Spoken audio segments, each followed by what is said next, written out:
कलयुग के 5 ऐसे सत्य जिन्हें भगवान श्री कृष्ण ने पहले ही बता दिया था। महाभारत काल में 5 पांडवों के मन में कलयुग के बारे में जानने की बड़ी इच्छा थी, इसलिए उन्होंने एक बार भगवान श्री कृष्ण से पूछ ही लिया कि हे वासुदेव, कलयुग में मनुष्य का जीवन कैसा होगा, मनुष्य के विचार कैसे होंगे और मोक्ष की प्राप्ति कैसे होगी। यह सब सुनकर भगवान श्री कृष्ण ने 5 पांडवों से कहा कि मैं तुम्हें इसका सीधा उत्तर तो नहीं दे सकता, लेकिन तुम 5 भाई जंगल में जाओ और जो कुछ भी वहां दिखे मुझे आकर विस्तार पूर्वक बताना, मैं तुम्हें उसका कलयुग में प्रभाव बताऊंगा। यह सब सुनकर 5 पांडव जंगल में गए और उन्होंने वहां जो देखा वह देखकर वे आश्चर्यचकित रह गए। फिर 5 पांडव श्री कृष्ण को बताया कि उन्होंने वहां क्या देखा। सबसे पहले युधिष्ठिर ने कहा कि हे वासुदेव, मैंने पहली बार 2 सूंड वाला हाथी देखा, ये मेरे लिए बहुत आश्चर्यजनक था। तब श्री कृष्ण कहते हैं कि कल युग में ऐसे लोग राज करेंगे जो दोनों ओर से शोषण करेंगे,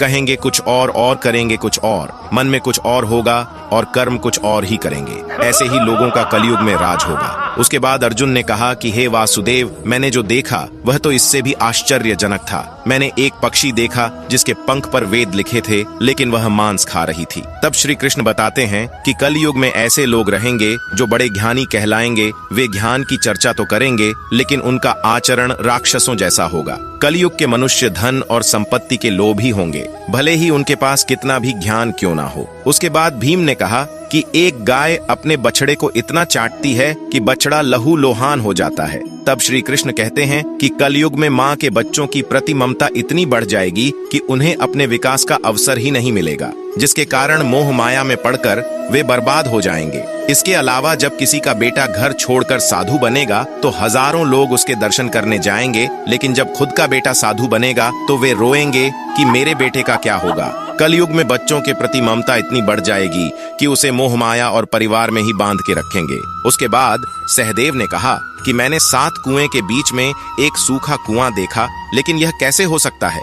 इस पर श्री कृष्ण कहते हैं कि कलयुग में मनुष्य फालतू की चीजों में अपना पैसा बर्बाद कर देंगे, लेकिन वह देखेंगे तक नहीं कि पड़ोस में कोई भूखा मर रहा है। इसके अलावा कलयुग में मनुष्य अच्छे अच्छे कपड़े पहनने, खाना खाने और घूमने में अपना सारा पैसा बर्बाद कर देंगे, लेकिन किसी के 2 आंसू पोंछने में उनकी कोई रुचि नहीं होगी।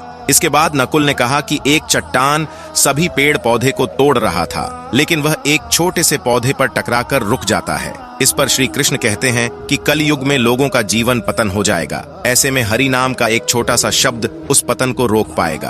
अर्थात कलयुग में भी जो मनुष्य धन के लोभ को छोड़कर हरि नाम का जाप करेगा उसे कोई कष्ट नहीं होगा और मृत्यु के बाद उसे मेरी चरणों में जगह मिलेगी। दोस्तों, इस वीडियो को शेयर करके कमेंट में जय श्री हरि अवश्य लिखें।